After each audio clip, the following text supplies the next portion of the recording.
Here is the thing nobody in crypto talks about honestly. The holding is only half the strategy. The other half, the half that separates people who watch their portfolio grow over a cycle from people who watch it grow and then watch it shrink because they ran out of patience waiting for a move, is what happens to your crypto while it is sitting there. Most people holding XRP, XLM, and HBAR right now are treating their position as a waiting room. They check the price, they read the news, they confirm the thesis is still intact, and then they wait, which is the right approach for the long-term outcome. But there is a version of that wait that is also generating additional accumulation every single day, and most holders are not in it. This video is about what it actually means to let your crypto rest and grow simultaneously. Not just grow by appreciating, grow by working, generating additional units of itself while you hold it. Because the difference between a static hold and an active yield strategy on the same position compounded across an entire cycle is not a marginal difference, it is a meaningful one. Before we get into how to do this for XRP, XLM, and HBAR specifically, let us understand the foundational concept, because getting this wrong is how people end up with less than they started with while trying to earn more.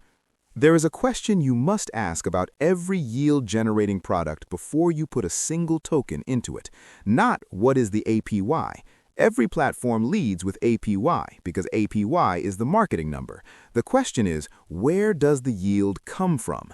That one question eliminates most bad products and most scams instantly, because legitimate yield always comes from one of four identifiable sources. It comes from lending your crypto to borrowers who pay interest. It comes from providing liquidity to trading pools and earning a share of the fees those pools generate from real trading activity. It comes from participating in network consensus, where the protocol itself mints new tokens as rewards for helping validate transactions. Or it comes from protocol revenue sharing, where a real project distributes a portion of its actual operating revenue to token holders. If a platform cannot clearly tell you which of those four sources your yield comes from, do not put your crypto in it. Yield that cannot be sourced to a real economic activity is either an emission scheme that inflates away, a Ponzi structure that depends on new depositors to pay existing ones, or an outright fraud. The APY number means nothing if the source is fictional. Get the source right first. Everything else follows from that. Now, let us talk specifically about XRP, XLM, and HBAR, because each one has a completely different yield landscape, and the community understanding of this is surprisingly thin given how much discussion there is around price. XRP is the most technically misunderstood of the three when it comes to yield. The XRP ledger does not use proof of stake. It uses a consensus mechanism where validators confirm transactions through agreement rather than token locking, and those validators receive zero monetary rewards from the protocol. This means that native staking in the traditional sense, where you lock tokens in a wallet to secure a blockchain and earn newly minted tokens as a reward, does not exist for XRP. When any platform advertises XRP staking, what they are actually offering is custodial lending, where they lend your XRP to institutional borrowers and share the interest with you, or liquidity provision in automated market maker pools on the XRP ledger or on connected networks where XRP has been wrapped. In 2026, XRP holders have several real and documented paths to generating yield. The first and simplest is centralized earn products. Binance's Earn platform offers both flexible XRP products, where you can withdraw anytime, and fixed-term products where locking XRP for a set period generates higher returns. Kraken offers lending-based XRP yield with a focus on regulatory compliance and predictable payout schedules at generally lower APY in exchange for security. Nexo offers daily interest compounding on XRP balances, which means each day's interest payment is immediately added to your principal and begins earning interest itself from the next day forward. That compounding structure is the most powerful version of the custodial yield model for someone who intends to hold for a full cycle. The second path for XRP yield is the XRPL native AMM pools.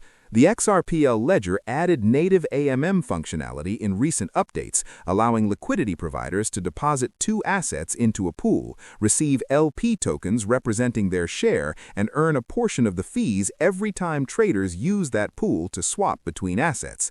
Well-known XRPL AMM interfaces include Sologenic and XPM Market.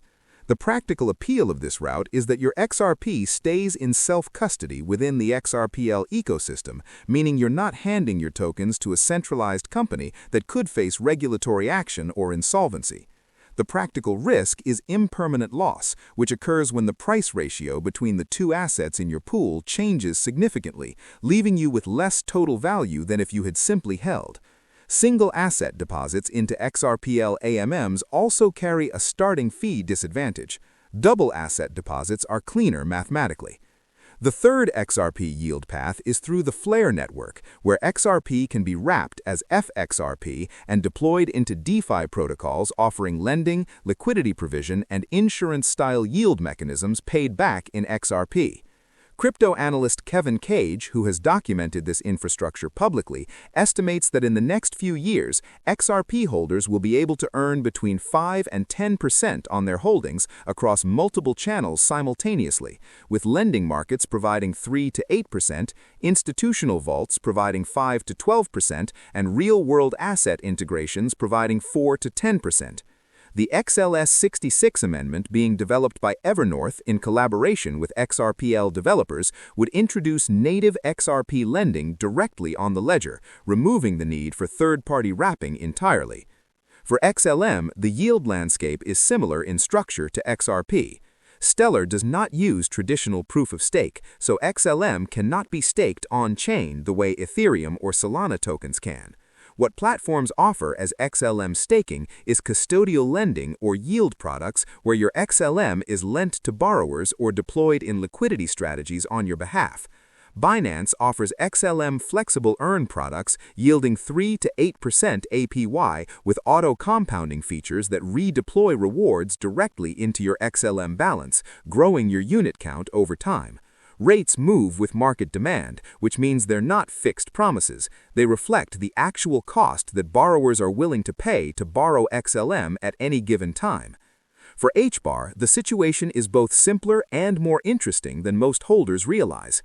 Hedera Hashgraph uses a different consensus mechanism from both proof-of-stake blockchains and from XRP's RPCA model. HBAR holders can stake to network nodes through the Hedera portal, contributing to network security and earning rewards that the network distributes from its treasury.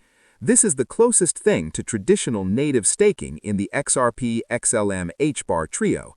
Staking HBAR directly through the official Hedera staking interface maintains self-custody, meaning you control your tokens throughout the staking period, and rewards are distributed directly to your wallet without requiring a centralized intermediary. This is categorically lower risk than custodial earn products on exchanges because your HBAR never leaves your wallet. The governing council of 31 members, including Google, IBM, Boeing, and NVIDIA, creates institutional accountability over the protocol that distributes these rewards, which is a structural argument for trusting the native staking mechanism over third-party alternatives. Now let us talk about the psychological component of making your crypto work, because this is where most holders either get the strategy right or sabotage it. The global staking market exceeded $245 billion in total value locked as of early 2026, according to documented market data. Over 36 million ETH, representing approximately 30% of Ethereum's total circulating supply, is actively staked across more than 1.1 million validators. These numbers exist because the crypto market has broadly concluded that idle capital in a high-conviction position is an opportunity cost. Every day your XRP sits in a hardware wallet earning nothing when it could be in a structured earn product generating 3 to 8% annually is a day that the compounding clock is not running. But here is the tension that most yield-focused content skips past. The risk profile of earning products is categorically different from the risk profile of holding in self-custody. When your XRP is in a hardware wallet, the only risk is the price going down. When your XRP is in a centralized earn product, you have added counterparty risk, which is the risk that the platform itself fails, faces regulatory action, or becomes insolvent. FTX collapsed while holding billions in customer deposits that people believed were safely earning yield. Celsius Network froze withdrawals at a moment when customers had no ability to exit. These are not ancient history. They are documented recent events that define the real risk landscape of custodial yield products. The framework for managing this tension is not complicated, but it requires honesty about your own priorities. Self-custody on a hardware wallet with zero yield is the maximum security option. It preserves your position perfectly through any platform failure. Custodial yield products on reputable, regulated exchanges generate real yield but add real counterparty risk. The middle path, which is also the one with the best risk-adjusted profile for most holders, is a layered approach. Keep your core, long-term holding, the stack you are most convicted about, the XRP and XLM and HBAR you genuinely believe you will hold through the full cycle, in self-custody.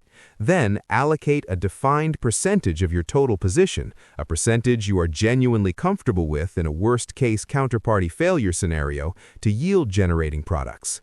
If you would be devastated losing it, it is too large a portion for custodial earn.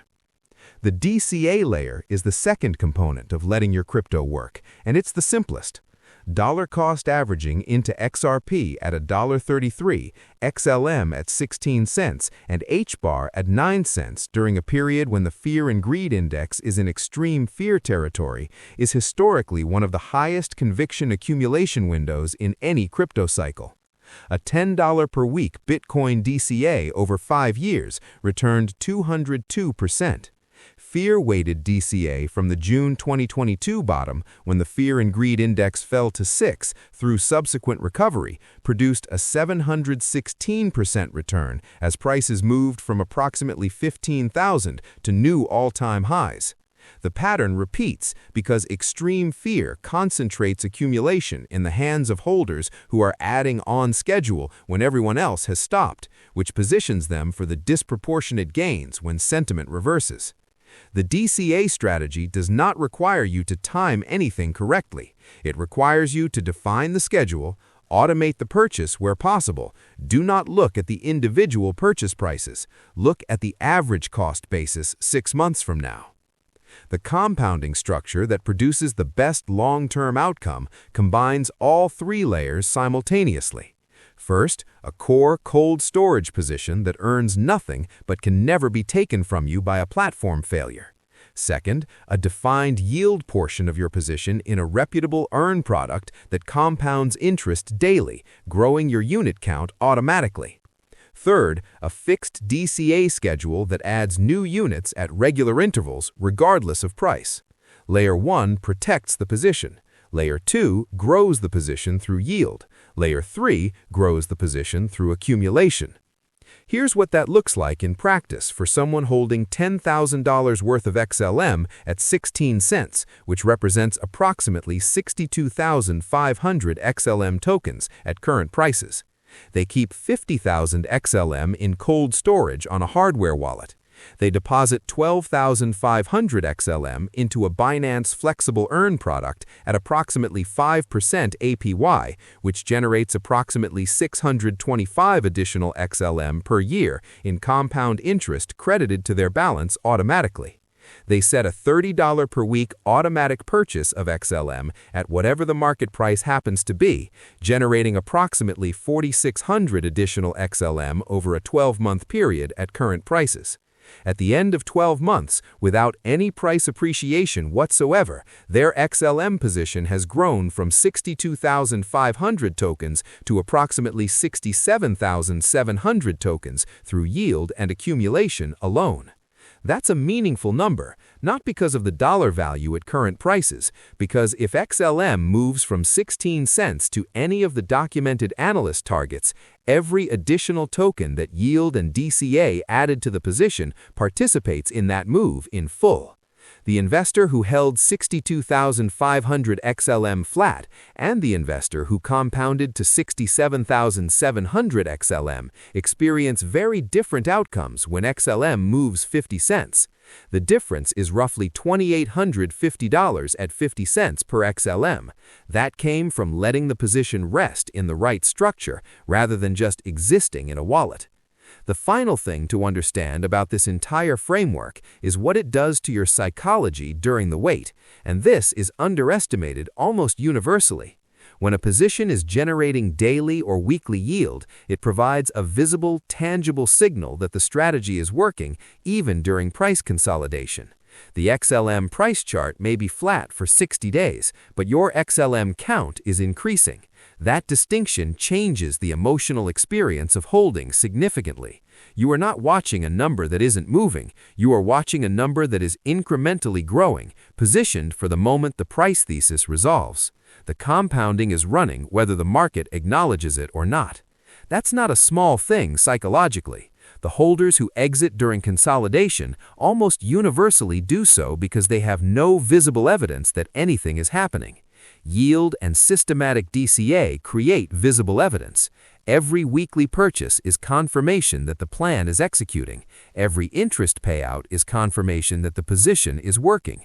You didn't pick a coin and hope. You built a structure and let it run. Let your crypto rest, but make sure it's resting productively. Not financial advice. Platform risks are real and material. Research every product, understand where the yield comes from, and size your custodial positions accordingly to your personal risk tolerance. If this video gave you the framework for turning a passive hold into an active compound strategy, hit the like button right now. Subscribe if you want the full strategy conversation, not just the price analysis.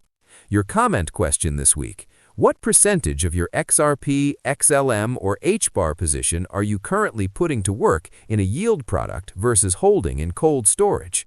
Drop the ratio below. This community's real answer to that question is more useful than any market analysis. Stay structured, stay accumulating. The math rewards the patient.